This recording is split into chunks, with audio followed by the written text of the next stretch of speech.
Kwame Nkrumah. We live in a world of contradictions.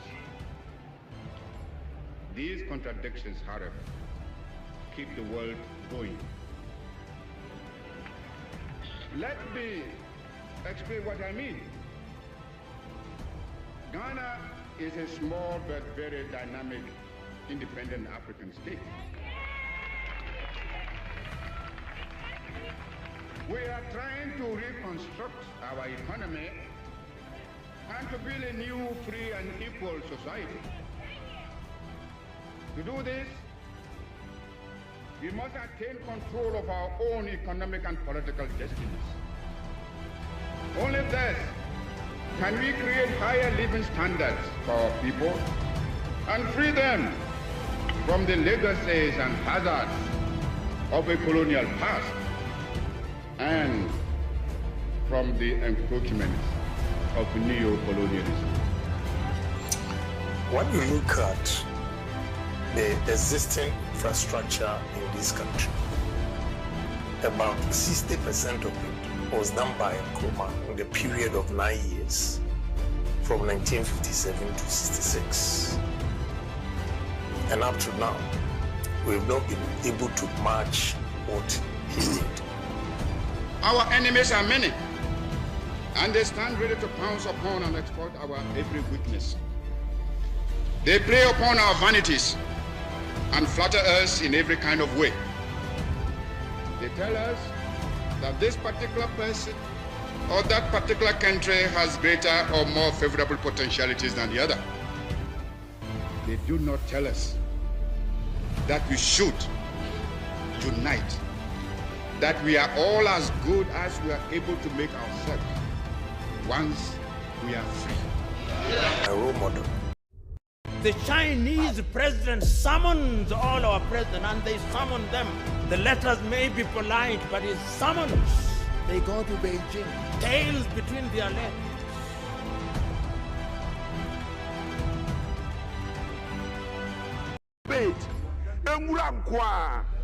You have done the same propaganda for 15 months. Today, you have been exposed by electricity charges. Electricity tariffs are exposing you that you are not doing nothing in government for the last 15 months. You've been exposed by water tariffs that for the last 15 months you are not doing anything in government. Mr. Speaker, business owners are suffering. They cannot pay electricity tariffs. Mr. Speaker, cocoa farmers are suffering because you are struggling to manage the cocoa sector. Mr. Speaker, this is nothing other than propaganda. Mr. Speaker, your government so far is government by propaganda, or propaganda with propaganda, and full of garbage. Mr. Speaker, thanks for the opportunity. Education is the equalizer, because it is still true that the mind is the standard of a human being. No matter how tall you are, if your mind does not work well, you are just a tall fool. See the pain. Mr. Speaker, the cocoa farmers, they have reduced producer price, and Erikopoku cannot be found. They don't care about cocoa farmers, and they are here telling us inflation, macroeconomics is ready. He wrote 10 sins of Canadian Agyapong, and when you take them one by one, none of them was I defending my family members. I was defending the parties. And they call it as a sin, so I'm quiet. See the pain.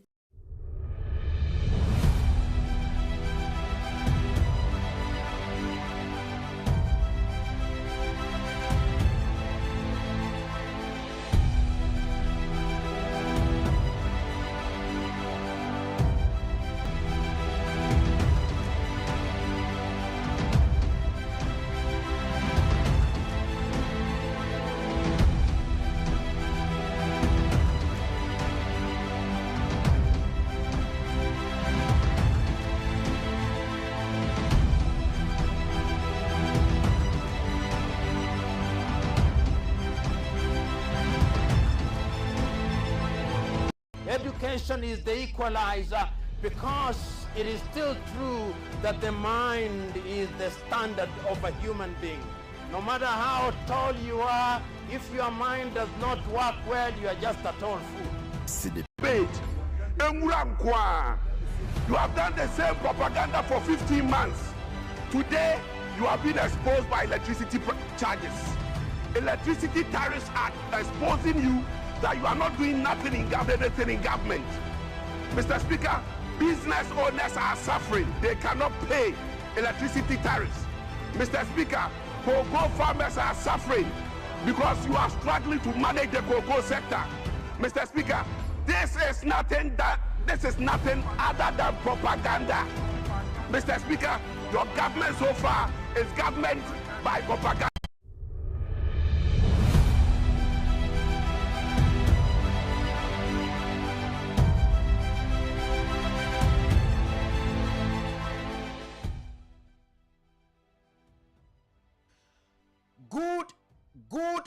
Good afternoon.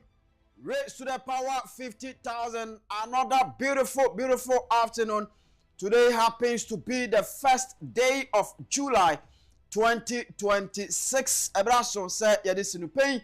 Jumade no ebra wo free sabre kosi se no 9 ebebo. Yene wo ene edi ahiemu me meka bi. Wo soso beka bi. Na afa ni nyina abotoa. Kosi se yede beko awieye. Albert Asmani political za be join me na afa yede nkomo sanso so na Sabato wiafe enso ewofie.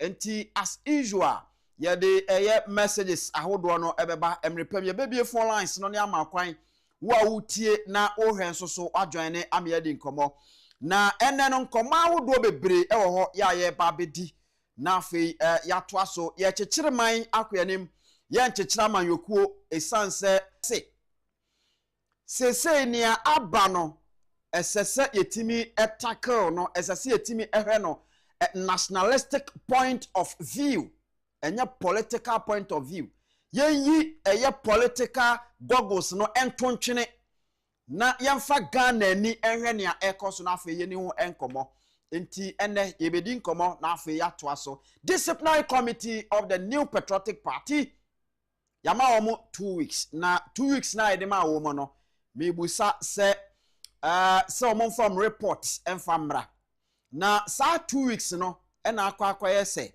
I say yama omo a line of questions are the person involved no Honorable Ken Agyapong eba omo fa musa no yama omo committee de minim sanke de adwuma e hye omo nsa se committee adwuma ye pesa mu yeni a that's it kwanya wo mbefa so mbeye the process and what have you ejina omo ankasa eso.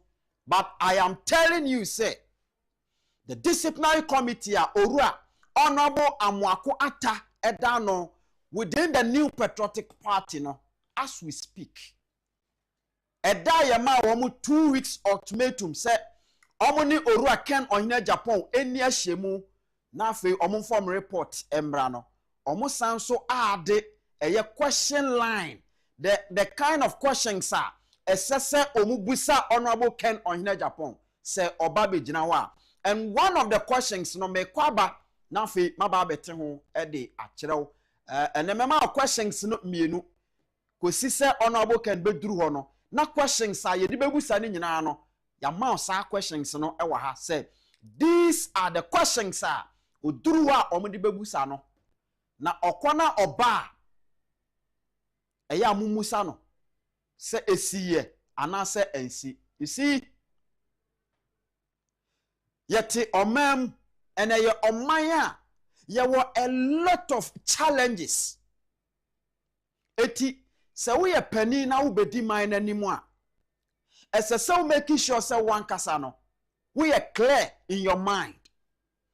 Ni kwanse adwen bone adwen fi enkakra wo utrim any idea. And then also political party the same thing because a political parties no munipa edomo a ewomu no omo na se political party no ewi ni power yede wo mo eba bebu oman no eti esese mo ye nkofo a Transparency should be part of, your living or your daily activities. Transparency enenam eyom hu sei eno de te amayokuom.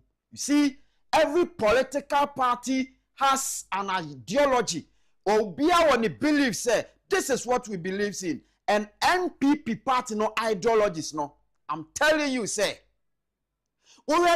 His Excellency John Agyapong akufo edebetena Ghana so bebu man na. It tells you say yes, the man was in line with the ideologies of the political party that he belongs to. Na Nado Danko Akufo-Addo, His Excellency, ebe take over no.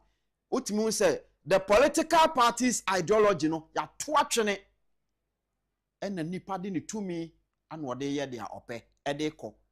Enti wamo a edi na chi nso so ya mfumso ntimi nka nkyere wo mo.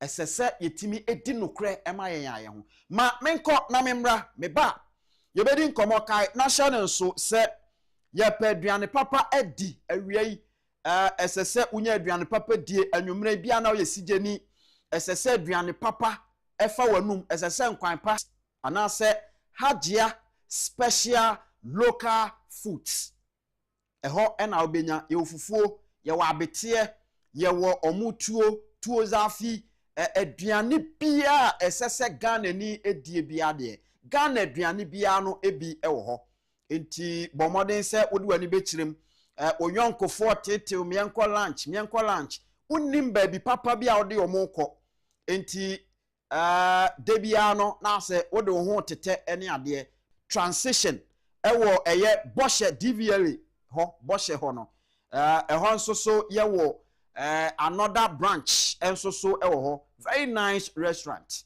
aduane a ewo no me pa che ubetimi ene edi nkomo na afi wabuku yen na ubehunu aduane a ebeba beye ede ema wo setup bia ni asase so a yen timi mfa bi ema ti hajia special local foods de yen an ye adwuma no pa che ofre yen na yen nkomo ewo 0246 359921 na oni eni nkomo afi Kingdom Herbal Center ye didi anya ahoden no esese nya apomuden a esi krankro ewo wo so yade no de ne kwa asori fie wonko wo de na ko hospitals onko a me pa cho bomodin se wo de no wo be sha ase se ononom eye Kingdom garlic bitters ene ne capsules no eno ano no ebetu yade na ase afei etu ase awie a eno ankasa san betra oni paduanum e boost immune system no yade bia yi ni tri se oba oni paduamu a na awona asi nchen edro papa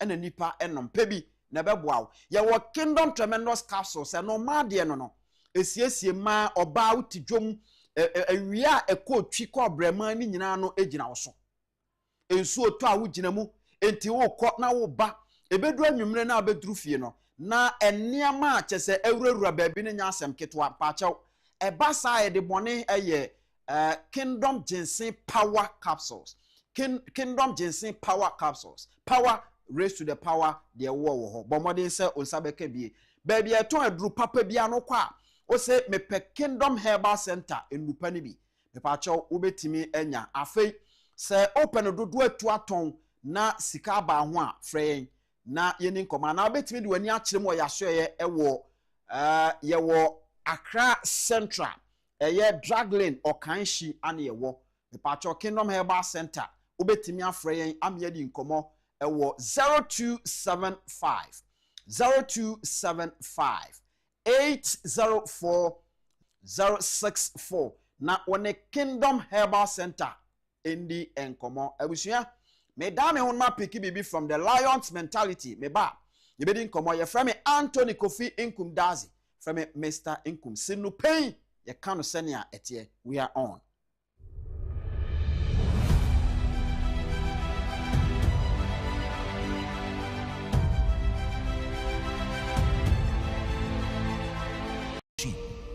You become a lion.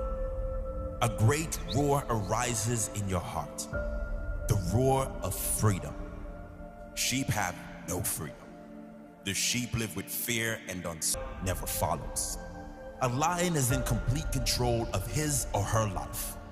The lion does not accept scraps and does not get told what to do or where to go. The lion goes about his business fearlessly and with extreme competence. You will never lead a lion to the slaughterhouse. They will lead you. The lion is the king of the jungle. And it's not because the lion is the biggest. It's not because the lion is the fastest. It's not because the lion is blessed with any great advantage over other animals. It's the mentality of the lion that makes the lion the king of the jungle. What is the lion mentality? Fearless courage. Bravery is a key trait of the lion.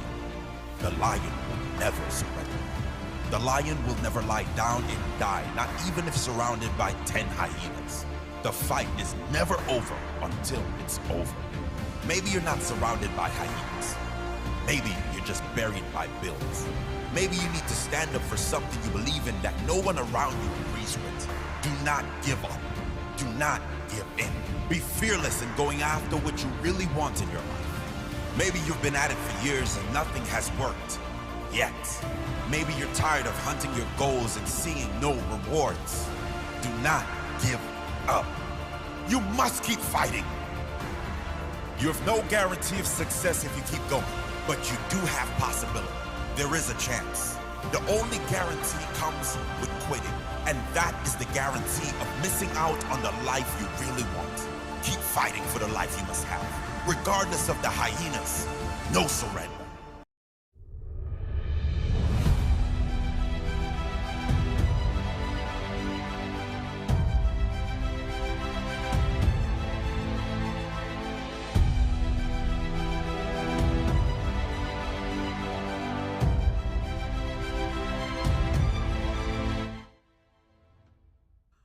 All right, welcome back. Ma memfa editorial nombra na fe Albert Asumani political za and so ebe join me am yedin komo welcome ho e wo man 107.1 FM so nkra pumpuni mantemo afei owo infifini mantemo a eye nap radio 90.1 e ho nso so edem e wo ho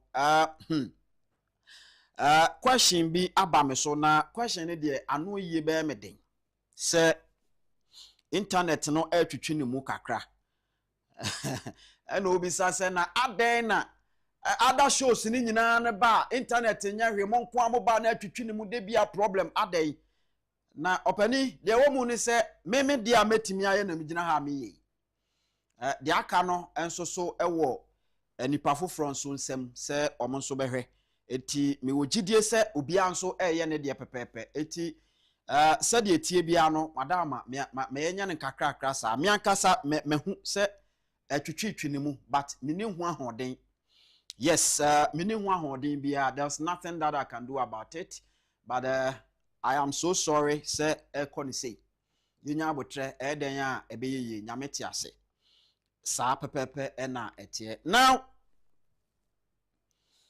Honorable Ken Ohene Agyapong ene Ghana fo nyina edi komo na Honorable Ken ene Ghana fo nkoma oni omu edi ye no started from time His Excellency John Dramani Mahama ensuyire ni hyase ya ne first comment ebaye about Accra flooding no ebaye no and I say indiscipline ena ama saade no ekoso na nokra wo mu ne se yede anotu mu eka bi eti for the first time after New Patriotic Party primaries no Honorable Ken no nkasa wo ba bia for the first time eno ba no se nkomo yi medibi ene ye nyina ye di enkomo no eno nachi ena Honorable Ken Ohene Agyapong said ye nyina ye nim se ne birthday edu bia na obibia ya no ye enti as usual we take a decision say several hospitals in Ghana say we machines equipment omo de ye adwuma na omo lack a lot of them na e kana kuma say ama nipa bi ba ne nchen be kan say problems are ye face most of the health facilities no has to do with incubation. Na incubators any Ghana ha nti ya na ye bre nti ohwe na nko omo akakra. Nti omo kra request be mienu bi eno no abosi mienu de ba sanso be ha adwe nti me hwe de betimi aye ampa. Nyame kan na koma eno no abo eto 40 of them eno cheye. Na owie ye na nsantrofo gbopi no no nso ono abo Saudi wo de ye ne wa ono abo kan no hina Agyapong obi a onim ne Ghana ha bia nim se yeka politician oye so much accessible to Ghana and central for ana media houses can on Agyapong number 1. In fact, anytime be a media house be a from abo ken no on share the size of the media house, on share the financial status or the political status of that station, and then the status of whoever or your host are on nobody komo. But or consider central for framing kwandia. Now oma tonsa frame say because of Ghana nti and oma frame eti uyen central juma bia na tonsa from abo kena. Bibia oye bia de beto ho no aba be supporto am ye di Ghana ho komo. Eti se ohe onabo ken on Agyapong from day 1. Me sha se me follow no. Anytime bia onabo ken on Agyapong kasa bia no, you could see that he is always speaking on the nationalistic point of view. Eti de bia no or say Ghana first. Eti eduru bia onabo ken SSA o defend Ghana said yes fatie. So be defend Ghana. Now at that point in the political party, a new patriotic party no, and him begwa se kra, he would do it. Eti sani na ye nim no ewo Ghana ha. Eti odi ni birthday no ye anwanwadie sei e de support health facilities ewo Ghana ha no. Ena central for bopi no omne no di nkomo.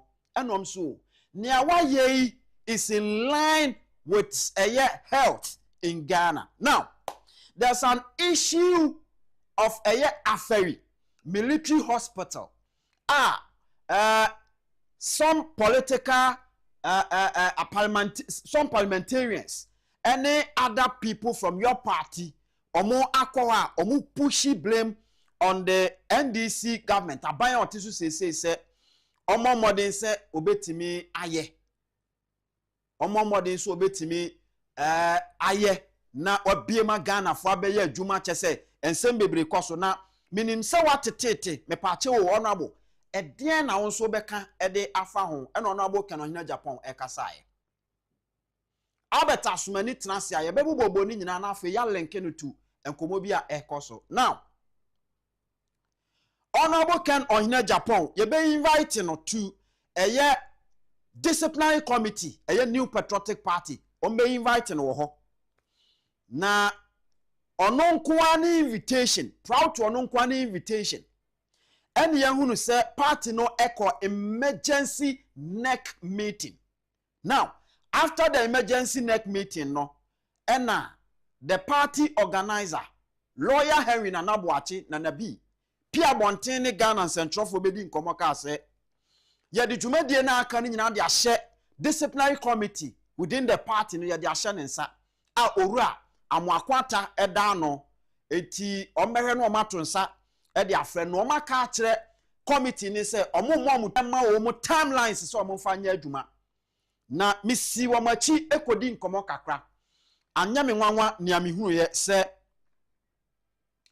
next meeting no there's some make us say enipa bi within team no omokoye meeting no at the question lines at the ama committee no disciplinary committee no ye the timeline at the ama wo mo enu achi no ya sanso ama mo question lines, the kind of questions are honorable Ken Ohina Agyapong ba omumusa no, and questions ni mu ba ko say the base movement no dean ena wonim efa ho, that is going to be a questioner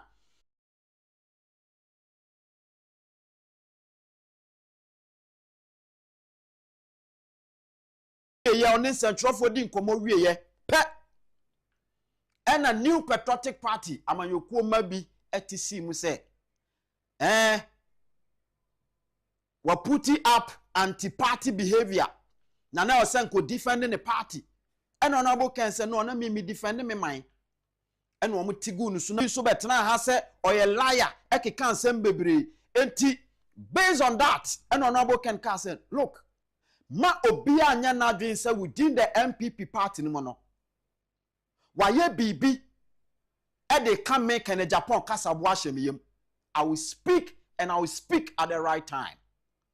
Etinen samwa okaye ewo interview a ewa ha mu no eno na omo pick ye in the first place me amusa ye ho say yenye honorable Kenohene Agyapong komo aye di ye ewa ha sei no the base nkomo pie mu ana enkoma yenye honorable Kenohene Agyapong edi ye ewo fia ha eko global ema Ghana fo nyina hwe bi me pa chaw ye wo baby at the base nkomo ewo mu ana but the base eka questions are ye diama disciplinary committee orua amoakwata say honorable Ken betna wa omumusa ne said the base political movement no den ana onim wo ho so ka kire mo say to a political party na another political movement enso so say or build a political party no abefa aka bibi about the base ana. He has never said anything about the base. But yeah, the other question yeah, they kwa no. Look, mama se political party no. Dachi biano. Ebetimi aba be win political power. But hide behind politics. Na ye niema bi asabi nyansa enimu. We shouldn't hide behind politics. Dr. Alhaji Mahmudu Bawumia esi nsuom enra no asemo oka ne se niaba no e ma ye mfa politics emfa nka ho ya na mebusa me ho se mo ya na mo yi politics asi nchen mo ya na mo yi politics asi nchen ye nyina ye wo krom ha ana His Excellency Dr. Mahmudu Bawumia eko gina look honorable Ken asemo oka ne se MPP for e push me a I will spill the beans. That means party ni nipa bi wo mu a omaye bibia ekotia the ideologies of the party enti no so obeka ho asem ama wiase nyina hu adwenbone a ebinum kuta omahye dade omo ho abehye politics em ena omudidi bone now odi no ede to nchen a His Excellency takrade Thanksgiving starte Dr. Bawumia eko takrade me pacho asemben eno ka kire Ghana fo asemo ka kire Ghana fo ne se momfa ye bone encheyen momfa ye bone encheyen ya anya de ye de yi levy ebaye musima ye mfa baye de baye mo kan ye se yensesa yenye nipa yenye reshuffle ya anye sa niama ni nyina eka ho afei enipa bebre susu so aye ye niam bi a ni nyina na ntwa yie etie no hu abufo na Ghana fo mo de ato aba party ni mu a aban dada wa free so kono se na boni bia enimu a eba ne sen na Dr. Bawumia ko gina ho anu opa chew eno no na ye anti party behavior ana na ye de ben ya and indeed se de no kra na ye de ka asem ye de no kra na ye pese ye de hye MPP ama ye anti party behavior ana na ye de ben ya and indeed se de no kra na ye de ka asem ye de no kra na ye pese ye de hye MPP amanyokuo num ni ye de ma amanyokuo ni nya hoden ye ma amanyokuo ni gira ba bi obetimi awi ni political power esese ye timi eye transparent enini kwan se we kan dia ni minim ye mbom we kan dia ni husom because oye darling boy of the party. We can never handpick others and give them special treatment and then more treat others you know nyina with the same political party. And in this case I am asking more sabi madwene wo from and intimate questions akoma disciplinary committee amudi the base there they aka ho no maybe some say sabi there be mpa na mo pese mo achieve e there na mo pese mo achieve and e dia na mo pese mo achieve anu nti the base nkomo eno ho asem na mo pese mo kobi so Honorable Ken ohene Agyapong. Indeed, mo so Honorable Ken agina ba bia ka say I am part of the base me ka ho ana adan na se mo ahweye na mo push me a and someone America and he gave timelines asem no so ye na den a obeka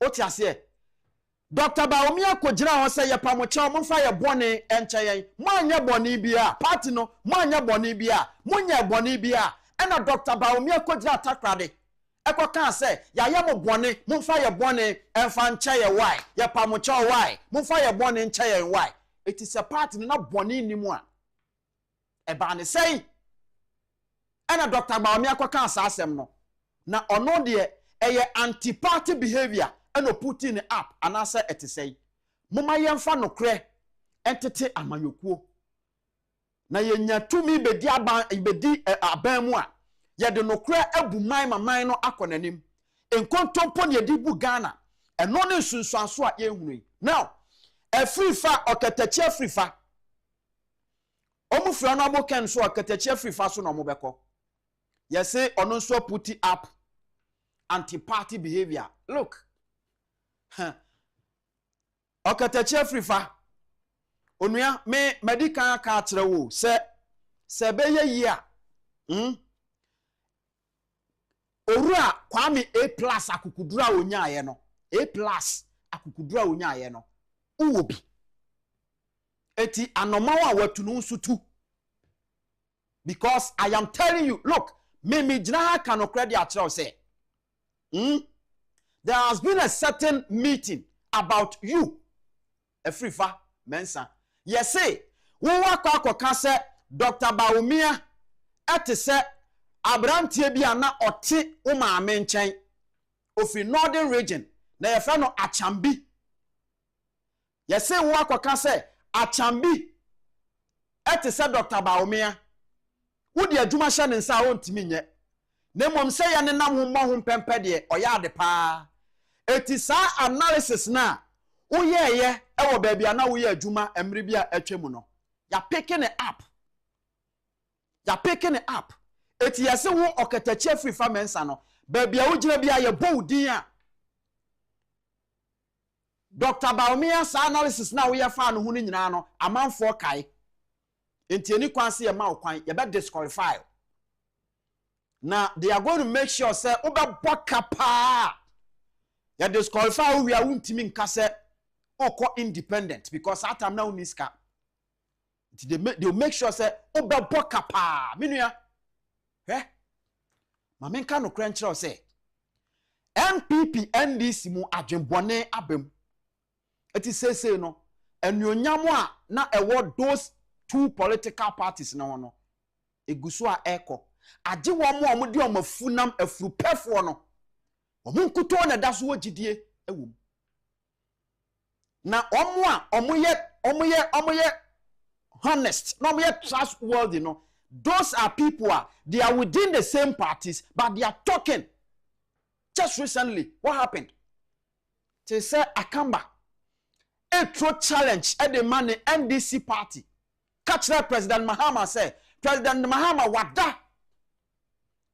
wada na ye kan fraud pa abutre kade onye hwe but within NDC aban ni mu no ehwa na frosters no omugu omo no mo ye fraud na nkasa anyanya bia oka asasem no obi ati bibi say NDC for say we put up anti-party behavior eti ye kwa kofa na na ono de wa kan wi o say there are frosters in the NDC. He said it.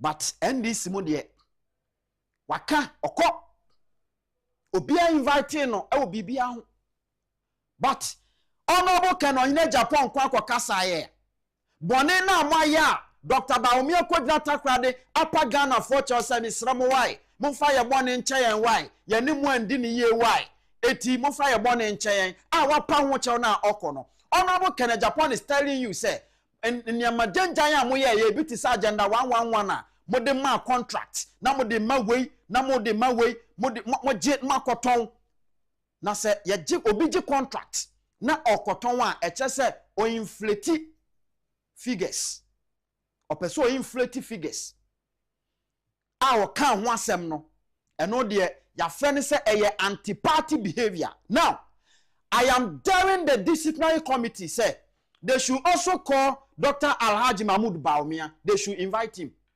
No mumusa ne say Dr. Baumia bone ben ye betena ban mu ye ntu kopa Ghana for ho chew. If indeed say transparency e wo mafa, I am daring him that they should call him. I am daring them that they should call him and ask him bone ben na mo ye ya enu nti okopa ho chew. Na fe ye hu sampa party na ni abre a opeso ohyehe ba samo de nananya nkwada mukọ nifa de a nananya nkwada na mo mukọ benkum na mukọ bonkofo mirimu de a ene ye bedi kan abowo mirimu ansa na okra no anya hode agina yesese ya pepa anka bi abo achichide akra ne pa ayi bombofo kane mumma yemfa adwene pa adwene a sabe eboama man etumpon kọ nanim enfantena Ghana ha.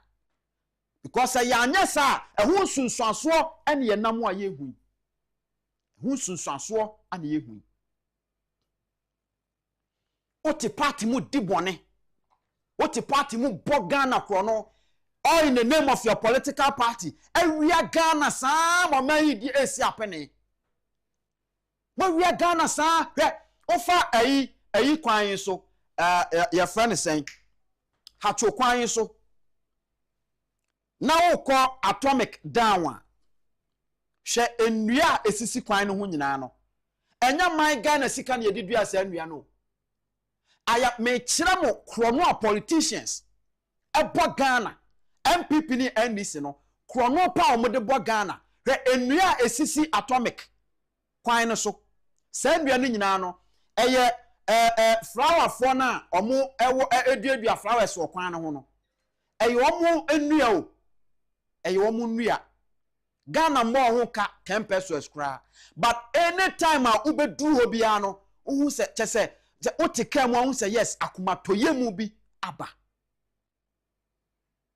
me shase the document abeto ha na ma kire mo wahu akronfo a yesi so mo di anim so mo yakandifo sika hodo a parliament omatimi approve omapase omaje atum say ya de kwa kodua nnua e wo Ghana ha ye bodi kire wa woyem behyew akronfo asefo ye bodi kire wa woyem behyew but wonam Ghana ha nnua dodo san e na hu wo Ghana ha sika ya de dua nnua wo Ghana ha from 2012 Mahama first time edi besi sabre ye bodi kire wa woyem behyew but wonam Ghana ha ko Kaneshi from Kaneshi Ufri Kaneshi ekona no mpacho de hwekwan no se enua no muduadua no ni state etesei but se nka man yi sika to se ye di bedua nnua sa sika no out of that sa sika na no yetimi san so the portion of that money no e de ye se ye dua wi a ye de bagugu so akosi se ebenyini enso se wahu ne a ekoso kwana kwahwe ni nyina ahye because we are not going to say anything to them enti omo hyehye in the name of a person the development ba no mu wia Ghana akronfo ana de bia ye select omo to be our leaders and no na ma Ghana ni no ni gidie e politician ni mu a say Ghana ha na yete no indiscipline accord the highest level because Ghana ni no anti politician indi Ghana ni no any gidie politician Ghana ni nim say sika na politician no kwa approve some de baba bon ho bra mo tumpon no onim say politician bi wia de ahye ne botom akronfo and ya select omo as our leaders. They are thieves krono ewo mo nsa no ene omo de nam sika wo mu twaye for enua se ye due enua ewo Ghana ha ye bodi nkire wa we mba hyew enso enua omo nko adua ne ntimi nyini da ko ye dudua ne kosi ho a eno ano no fantini ka bibi se poprodo ye de si wa ne ye gya ho ne ye ko ye be si de enye ye kira asem a ye kokra because sika na kodi kwabra ne botom okwa akọwe nkwan dewa And now Dr. Baomia Kojina say, "Yenye, we have to devoid of politics. What has happened to Ghana? Brofake sie. Dr. Baomia, you, Dr. Baomia, you were the second gentleman of the land. And chaya kra, and do 2 years simple. It is how and suyirina abano, unim sika o political party, tama muwa bemu, unim sika dodua mutaya se. Mode kwa ye juma to make sure say oman we no emu enyiri manya sika no mu wiadi e kan okra kire mu sika no mu wiadi mu wi sika ni di etia no na musuro wo akogina akopa ho cha wawie no obi nse member beka musuro enti sesa na tie de a ye invite no efa ne ko disciplinary committee anim na ona boken ye yini friend PP party no mu a Honorable can obewu ana ne ho to ebeto no na mo political party MPP no ye hwese bema bi wo mo benya gidie said the honorable can on Agyapong nya MPP mu gidie ade ne sika ne 2 million na nuonyam na ho de nyina de share party nim ade boa party na enne mo ye ne saa no se benya bema bi a enniam honorable can on Agyapong eyeye no ono nso betimi abegina se ya na waya yehwe Yeshe. Ma mena me honra. Albert Asumani political za join me near di nkomo. Ghana no. Me MPP NDC obi aniwa owo mu ametan no mentan obi a. Me hia na osre kire me amesra kire. Umuna kire me amenso mechan uhumani ma mechan abre. Eti sa pepepe ane ye denam. Mentimi mbedo nipa bi na mentan me my Ghana. O my papa bia ni ho a ompeso omko manimu a. O manfo ebe wuropom. Akosi dan yasim. Akoye japade wom. Owi awatwe aban se aban mbra no meye ne kwan emfama no. We are full of chaos. Our nation is full of chaos. Leaders na yaton sa yayi omo say they should lead us no. They can't even lead our nation. Can the papa mu a amaya omutu ba ye leaders na yayi omo no omadwin ni sa niema we so sika na ba ye leaders na yayi omo no omadwin ni sa niema we so sika na obenya dwia no is the main thing. And no ni na need aso a ode aba eti ono no ba wonwene he sikana ne target ne sikana yenwia nkogu mpaase. Dr. Baomia akopa ho chew obi se me the details eba o se ono de yemfa nko disciplinary committee mon fa Dr. Baomia se mo pe mo party ne ye na mo de kore ye mo pe nkabom mo party ne mu a mon fa no na mo musa no se bone ben na maya ono nso kokopa ho chew Menfansia Albert Asumani political.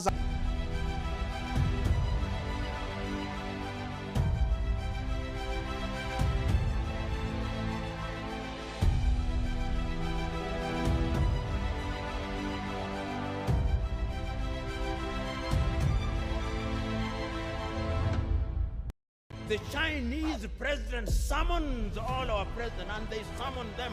The letters may be polite, but it's summons. They go to Beijing, tails between their legs.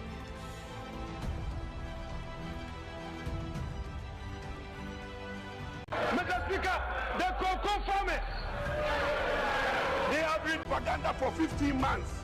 Today, you have been exposed by the government for the last 15 months.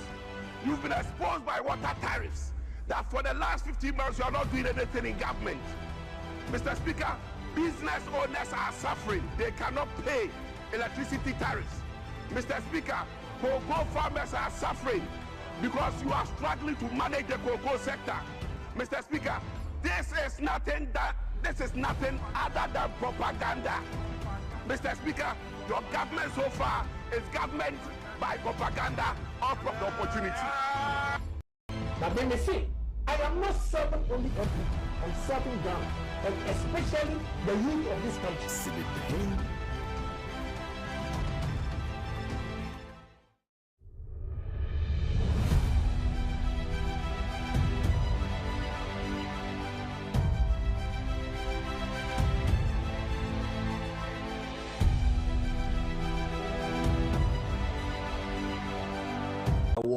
That's it. And you know, say even a 30 minutes cry no be delay wa.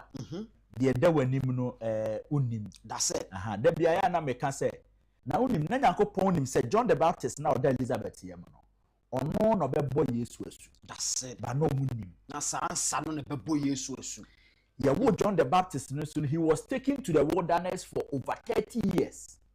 Time obaye no na Jesus nso asu anyia esese den. I also be started the ministry esese John the Baptist den ebebo nesu. Enti bisa say bi anka na John kra no nye no de nam kromo oye ne nema bi ebi kra obi de ade ebo no ku no. Ana say bi kra nanka wantimi an survive and kromunio man. That's it. It's at a point in nyame de bibia unim said de ade achi pedifo ebebi mu wo se bewie nyame nanim aha se bewie no nyame nanim because ye sorry anopa ye ba adwuma ye ka bi nshi aha nti nyame de ope ana oye. That's it. Edipa mpo free mu ade ka ne se nyame de ama nyame age nyame din ana nshranka nti bibia aba bia na ye be nyame na ya trust nyame embu ya ba mu da bibia ba ye fa be so aye adwuma be se ni pem nti mizankum ye go so ahoden wo ho bibia ba kama eno no ti Albert Asumani political za eno no sabato we afi so ofie ti messages no keep it coming obekin kan nyina amayen ebra so se ye na afi ye di enkomo na say no unim say Owura Ken Ohina Agyapong even in the World Cup era, World Cup season asem akopie disciplinary committee ewo MPP emu aferi issue eno de na no ebetu mu na mayenkwa campaign office wo na fe yentie ekwan a honorable Ken fa so a one central for no edi enkomo ewo ho na ye hwebi. This hospital, NDC, it was started by President Kufuor, the locations and all those things. NDC came to start it whenever. When we came, I'm an MPP, but I have to tell you the truth.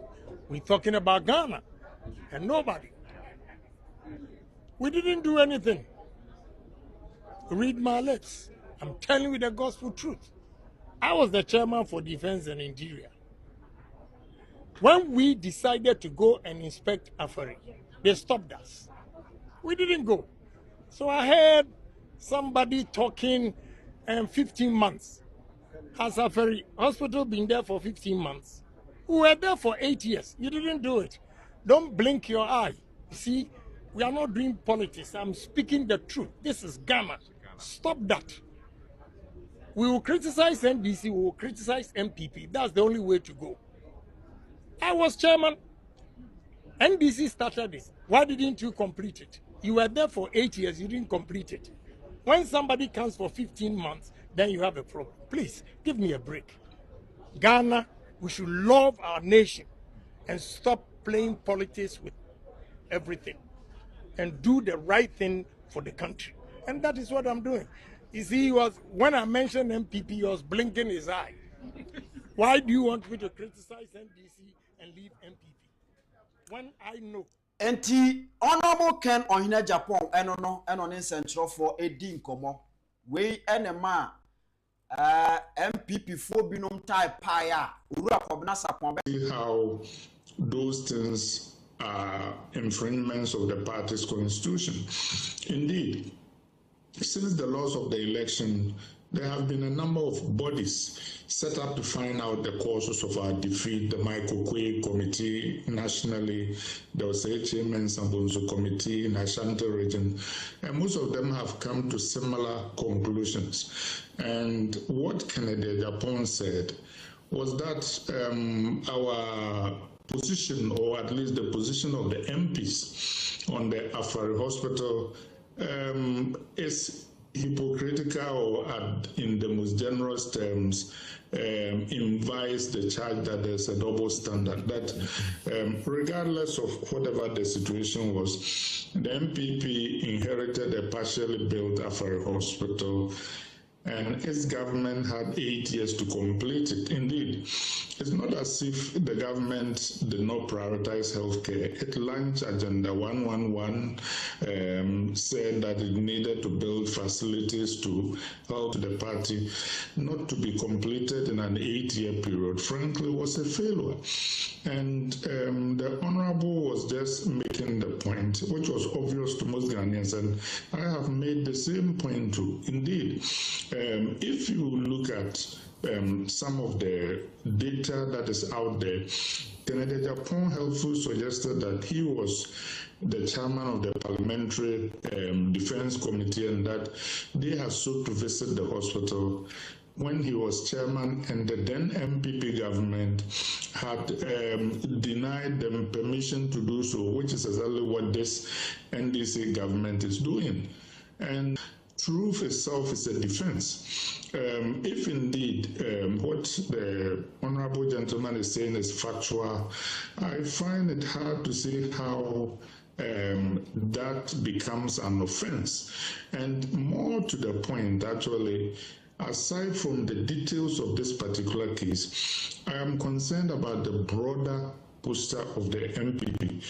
I think that our politics has changed in a way that respectfully those who are running the party are refusing to take cognizance of.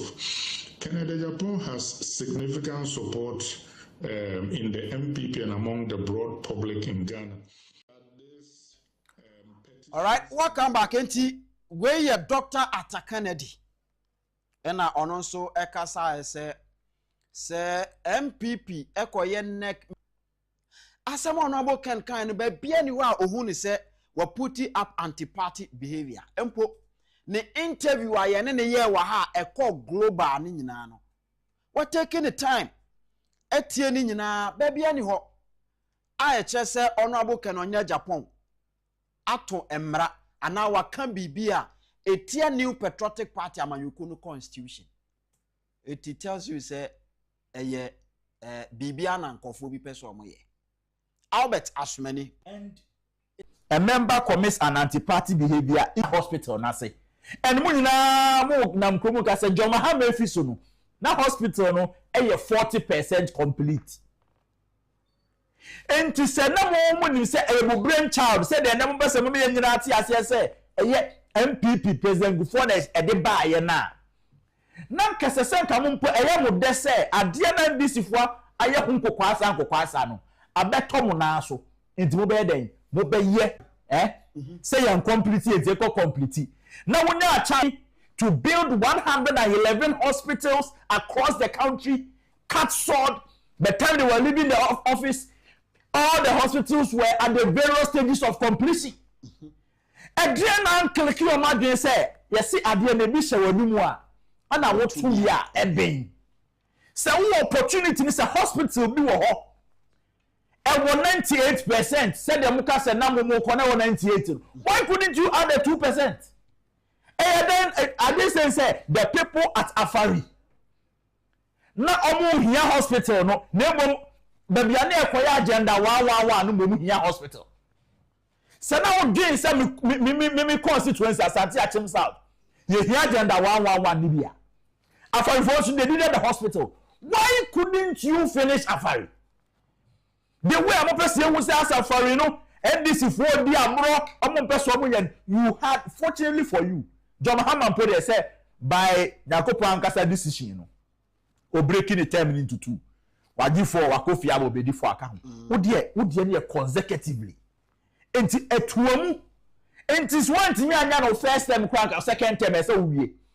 We've seen a lot of videos of the former defense minister Nitiwu cast pressure on so ama cabinet crisis 2023 omo commission hospital no 2023.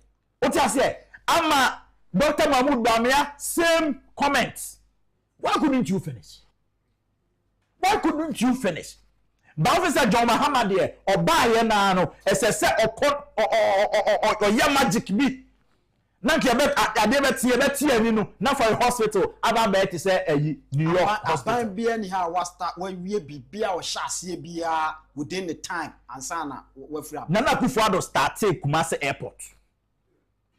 owie e commission as work when we na some can say international by there be say there you see a commission airport you could have done the same thing to Afari but so can for commission international airport say na yeti we you shame me hu say na ade na example be we call UK also me father from the kokuma so and Kencity Joso akaje Joso also na do aye we say bibi what I say example project ni bi ho a omani di akiri this I didn't know even saying say there are hospitals that they came to start and they completed.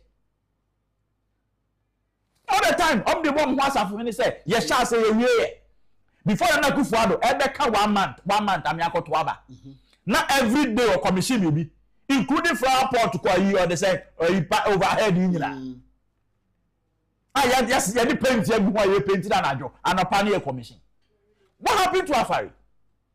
And people want us to believe, say, and yes, okay, you have to send that Makumaso, and I'm going to me and it's 1% this year. Is it a fact that in 8 years you couldn't complete? So if Honorable Agyapong come and say, and for the hospital has not been there for 15 months, and for that matter, you had 8 years, you couldn't complete it.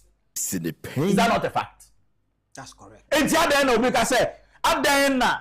Nam see any hospital now see and no constitute an anti-party behavior. But when him say party Ghana have Amanyo Assembly totally different from other. Baby, Ghana. It's the way Honorable Ken Ekan it gives the NDC a certain power. Power saying power ben at the mom. NDC way. As well Honorable Ken Kanye. Power ben at the mom. In any case, almost they had 8 years from 2009. To 2016, were they able to complete it? It doesn't give them any power because the thing all of us agree that it was conceived by President Gufo. President Gufo left power 7 January 2009. NDC had from 2009 to 2016 8 solid years. They also couldn't do it. They also couldn't complete it. The same thing applies to Danado and Dr. Baumia. They also couldn't complete it. Until you know, I bomb pies and Kajomahama second coming, you know. But you don't become hypocritical to the extent that as a John Mahama and Pabonini on Peso Bayer, Afari require from Zengu say the current audit I have seen on Afari Hospital, no, the equipment installation is less than 10%. Oh, how? I am telling you, the equipment installation, forget about structures. Incubators FXC, MRI FXC, or the same X-ray machines, and then we see a less than 10% in that hospital. And those, or the same MPs now, are part of the health committee. They are hypocrites.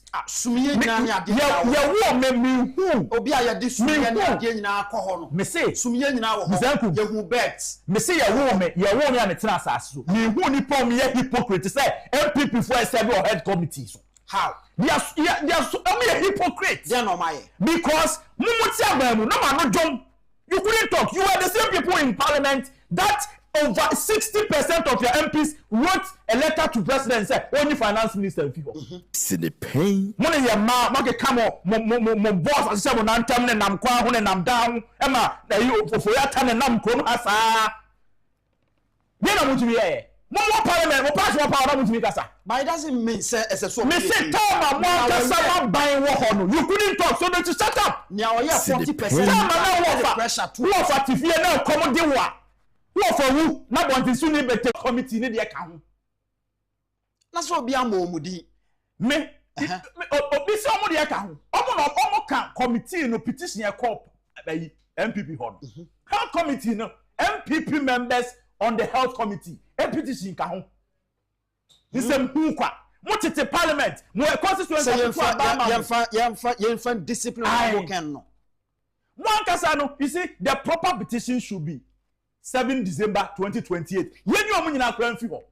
Ayu afri here titi ho na, omo ne nam ho na, omo be marabas no ye Dr. Mamia bad boy, or no bad boys. You see all of them they behave in a way say a better benefit to Mankasa. It's not for their constituents. So when Pika, sir, a MPP for a 7 health committee this one. As a 7 Kasa to a betian. How? So that's anti-party behavior. Anti-party behavior. Yet here an officer, Mr. Ghana first before any other party. Ghana first before any other party. And to say, me, I can never prioritize MPP over Ghana. I said, I'm a bodam. Agyapong kwa benu no say, or bomb Ghana ni. If in a day, say me sorry, na say me join MPP who first before Ghana. Agyapong benu no who kwa say or me basa on my way mu. Because I shouldn't be thinking about MPP. I should be thinking about Ghana. And Ghana na person here, maybe the me didn't say, you bet me Ghana through me party. Na fe ya behwe party asem. So it shouldn't be party first before Ghana. It should be Ghana. We share Ghana ni needs. Na wa assess it. Any ordinary Ghanaian be or ti Ghana o ti on your politics no. Ye kwa akoto aba. O hwe de won important mu. Na wa hwe messages a parties ni dey ba. Na wa hwe say or how we there. MPP for na betimi esi ano. Na wa akoto aba ma. But on share MPP once wa be Ghana ni. And all of us we think about Ghana first, and that will forever be our priority. But you have to also make your political party attractive, and you can only do not that at the expense. Promoting political Not at the expense. As many political za, and I mean no 18 come I was in the page media so medical culture say no. Ye cannot send ya esifatie enye ha ane ye be krokro be de ne debi ye can say de tie. Ebra so say ma kwan na afa ye tiefo ne ahwefo nso ebam ne edi nkomo. Hajia special local foods. Ebo mode na ombeye setup. Ede aduane. Just one mode serve ahwohwa ebaye. Oh, na efekeke. Just anything facility biya. Esese you put in up. You di pia bonte de be serve ahwohwa de. Hajia special foods.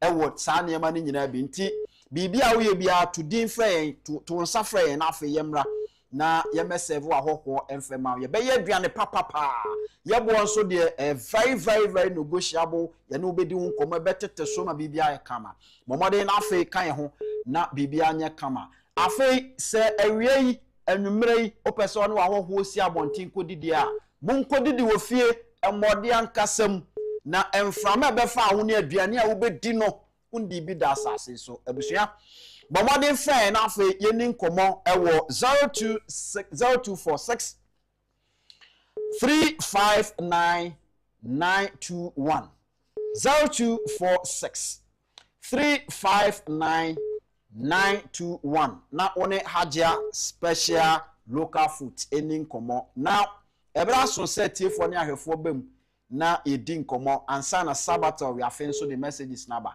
0240550899 0240550899. Hello, good afternoon. Good afternoon, Mr. Eku. Sinopei. You can't send me a paper. Akiolani. Winning me. Oba for in fact, Papa, not Ghana community. Just over for sure.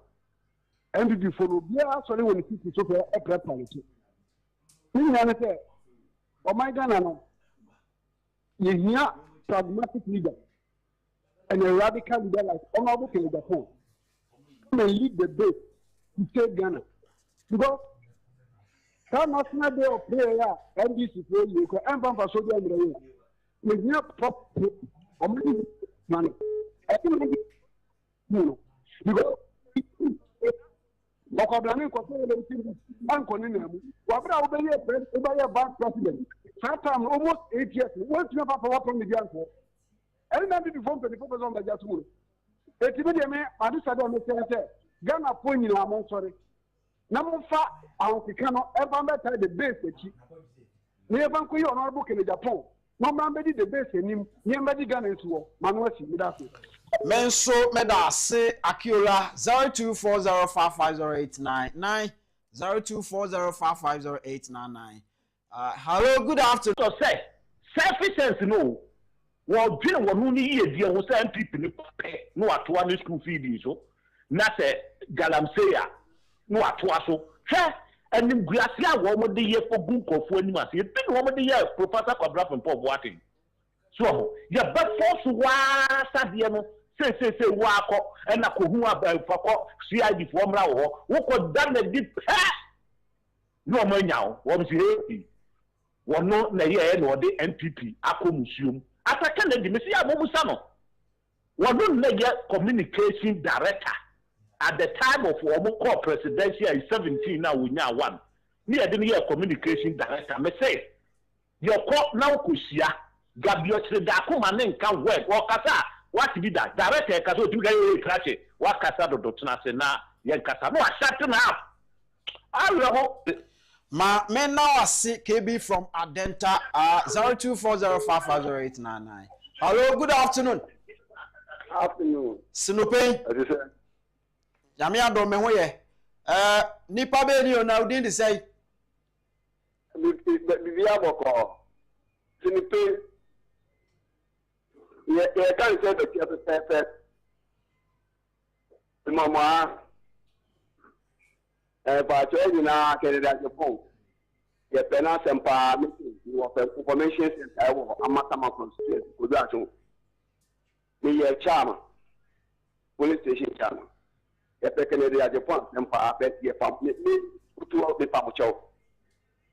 E pamucho pa ye ko su anye bet musu kasa pa chok.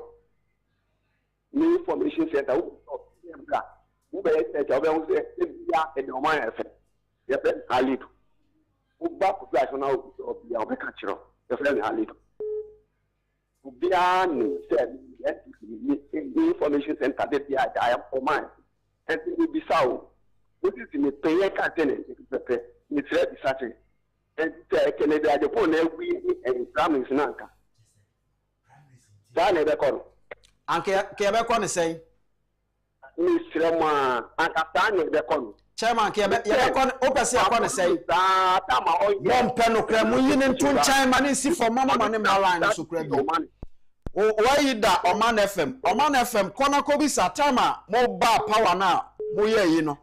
No moon stations are Modeco, no Man FM count. Mamonia, unim a car MPP day Oman FM. Omo you can a Japan free party in the movie. Mea Major receipt now, Kakojis Canaba. Hello, good afternoon. Good afternoon. Sinupe. Mzango. Ankato. Ankato niyo, ankato ni. Ankato maminteo. Mzango mko to them anti Canada for the yawoba. Ogwe na nara na yine so de won ya gile pegala na fa magana me. We fi mi pebe to them no. We fi no wode. Who say the can be the can mami bi no. This one, 3 on the Agyapong ni go we go so all over na over ya no. Why there?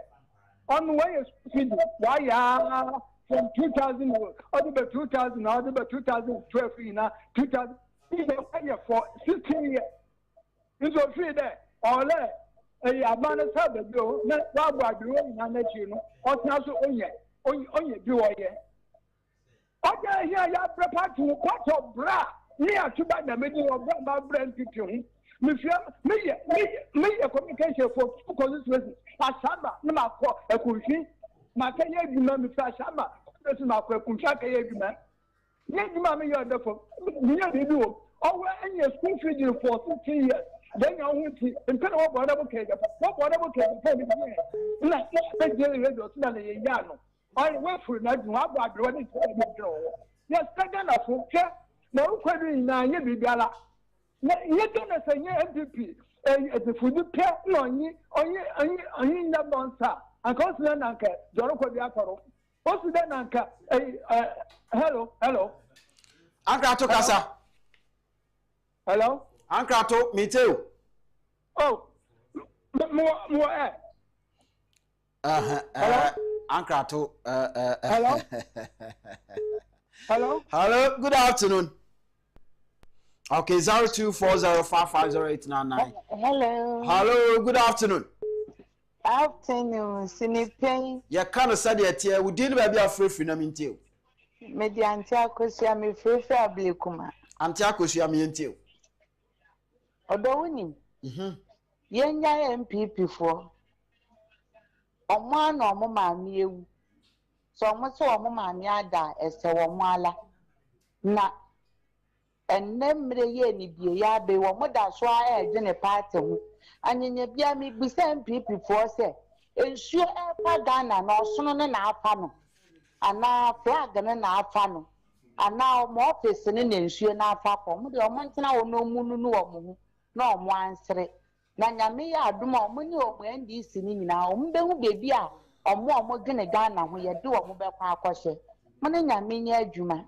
All right, ma menda wase anti akoshia woni abrekumafo nyina yechia mo. Hello, good afternoon.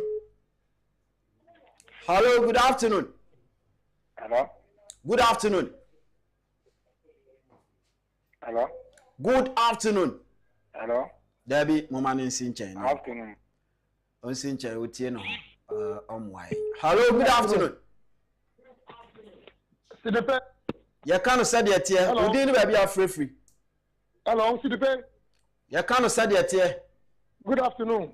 Good afternoon. We didn't be free. Mr. Chachi. Mr. Chachi. Your friend was saying. Of me, College John. Mami too, College John. Madame, c'est pas pas mouillé, non. On a beaucoup, non. Nyankupo bet na kasa besiam. Nyankupo ne bekum ne kwama no. Dia MP before ya ni nya no. Omu ne be buasi. Say the order dia oye no. Nyankupo pe no osoro. Pe no betima ye. Sa adoye no. Said so muka ona bonu aseme. Se me da paso a. Me mutuso. Say dia man no ya no. Dia man no ya no. Nyankupo pe no betima ye sa adoye no. Some okan wasn't bona. Let me paso. Let me so. Abe no amu tete man sa. Abe amu yi de dia on the base. You pen your debate. Open your debate. The mate. Mate, me da say ma memfa afredwuma die ne mfansi ya. Memfa last one na fe me mfansi. Hello, good afternoon. Good afternoon. Sinupe. Me de nana pe. Me fi agro dia pa. Mami nti onana. Say mama yenja sa ifuna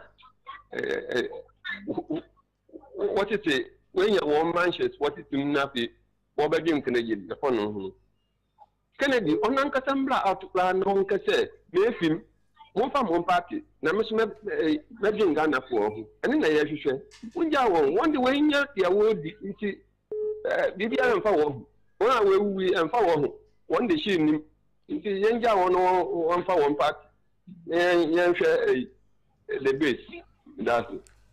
Nana ke me so me da se ma me fancy e wa ha me ntimi mfa frefo bia biem ebre ni ho ma me ko sabato we afi ho na fe yendi enkomo messages ahodo aba no famra sabi say Mr. Nkum nyame adom me ho ye pa na so e Nyankopon adom ne mpa bonti yenso ye ho ye pa ene de age se bia wo che me be 15 minutes o na ne de nkofa ka mo bo so asem ai me yankwe hyase okay ewe de me hyase na me de YouTube messages ahodo aba no eno na me de hyase me wi a na me de WhatsApp messages no so ato aso we ye kuku a agree o say good afternoon sinu painting great submission as usual watching you live from the States we associate Daniel Jumo o say good morning Mr. Inkom and Albert see your program is becoming very difficult to watch and your network na very very bad network na nopa anopa mu kakra eye oh da bi network na nya de bia network nya awia enti monka eno ano no mate Charity ababio say can all the way and the base Philomena Yabua say good afternoon guys keep up the good work honorable Ken should go to the discipline committee they are bogus we see Daniel Jumo I think there is a more in their midst sabotaging the program Philomena Yabua say we the Ashantis will never vote for NPP again or say my family and I will vote for the base. The DA say so is Honorable Ken responsible to their call to meet them when Abronya called NEC kangaroo meeting committee was it not anti-party behavior? We say Igbe Mafia or say no disrespect but if Dr. Baumia is the future we are or say if Dr. Baumia is the future we are hoping for then there is no future for this country. clearly has no, I say he clearly has no solutions. We see a champion Kwame. I say good afternoon, Mr. Inkum and I say and Mr. Albert. We thank you guys for defending Honorable Kennedy Agyapong. Dache hene. We see at the da say, hey, Mr. Inkum, they will disqualify you. I bet by now they have already disqualified you in their hearts, but they will let you go through and mafia you at the post. Mr. Albert, no, they man. Where Albert? Albert, dear. I'm disqualified. I'm disqualified. No cry. Acha. But I no so before swako. Disqualified no cry. Still work a party. Emmanuel Ananse, please forget about them. Did I say they are just scared of the base?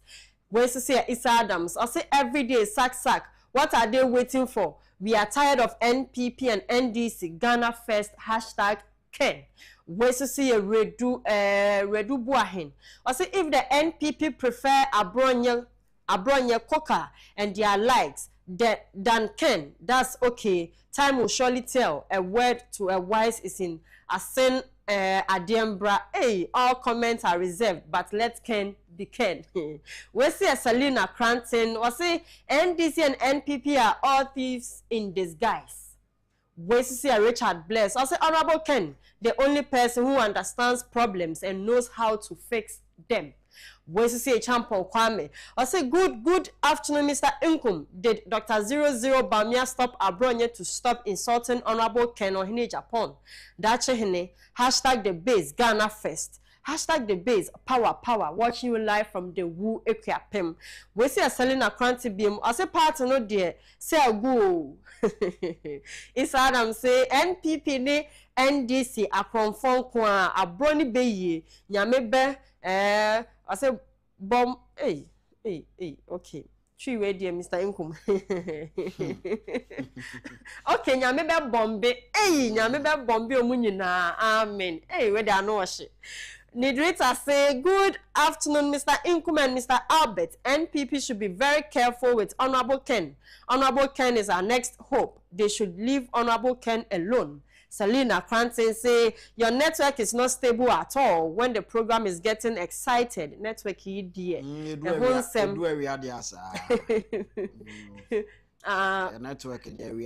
as a more blaming me Crawford no wa bro mu nim ho hwe. Crawford ben. Esoro ho na. Oh, there be so be ambo be ade. Can network asem.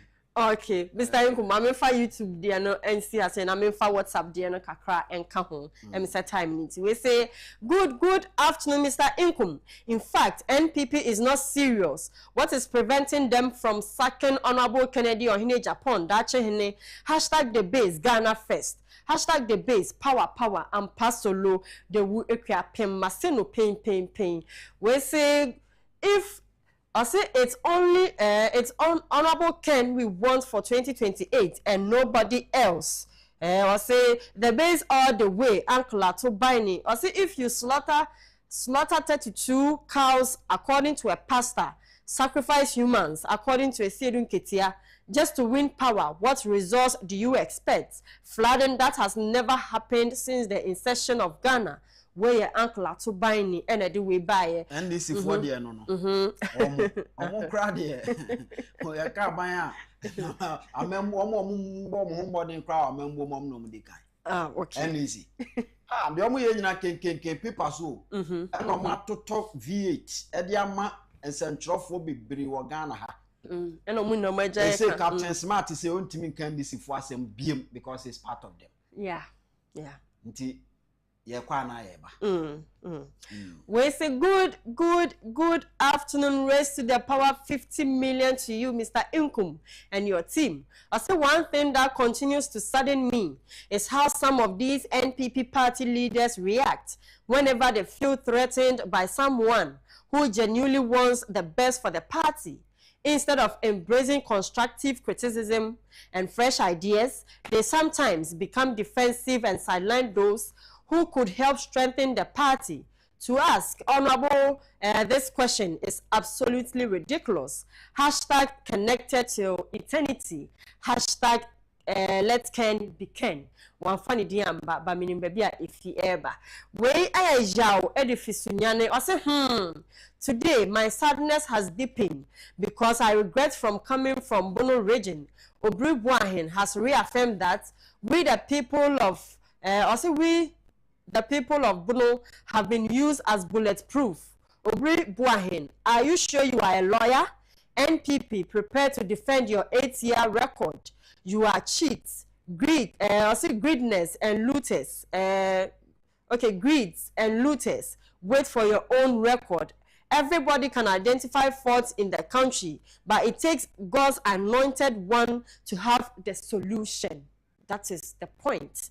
We say, Patrick say, Patrick from Odoko, say, Mr. Inkum, I'm highly disappointed.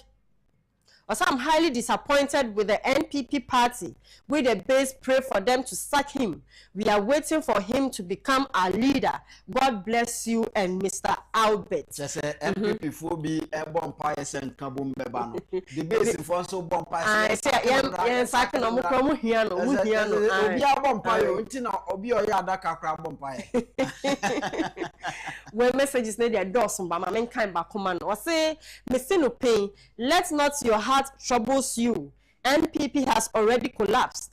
Those useless and junkie boys who went to make noise at Alisa were hired by visionless and irresponsible leaders of NPP. If Ken leaves NPP, who will lose? NPP will lose, not Ken. NPP has already lost 2028 election and the 2032 election. The party will be reformed in 2033 with different people with vision and ideas. Owusu, Achem, Edifichebi, Ena Ebaye.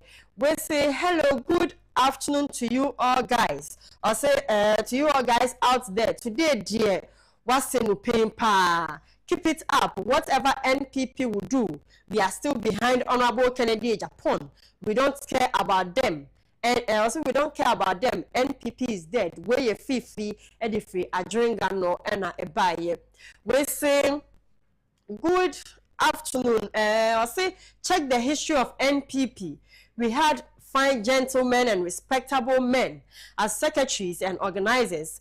Joe Randolph, Dan Boche and Ohininto as secretaries, and akufo-addo, Lord Kome and Mota Bamba as organizers. They worked hard to build the party and made it attractive to Ghanaians. When these Boko Haram guys took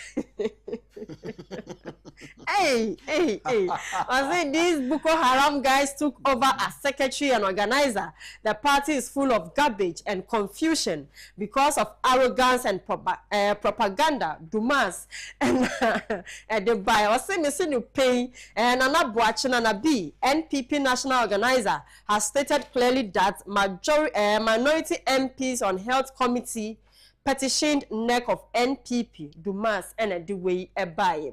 We say good afternoon, Mr. Inkum. I say good afternoon, I say good afternoon, all Sinupain crews. Sabatel, thank you very much yesterday for editing my message. You are good. In fact, I'm gradually losing interest in NPP because of what they are doing to Honorable Ken. Kojo Kwansa, watching you live from Awutua Fada near Bojiase. Mr. Inkum, I'm saying when I'm out of fame, no. Kojo Kwansa. We say Baba Subo. Bombaba Swankasa. Okay. We say, Mr. Sumeni, you are right. You speak boldly. Thank you. We eja into and a do way by. Last one, Mr. Inkum. Na mefa wu ensi. Me mfani na mefa we pe. Or say Sinupain moderators, you are doing well in your efforts to truthfully educate Ghanaians. 2. One of the truthful analysis your team has been making on the show is the clear non-partisan comparison that relates Kwame Nkrumah's vision to the vision of Honorable Ken. 3. Sadly, some of the incoming people are saying this comparison is making them angry, even though they know very well that Nkrumah is long gone and has no competition with them.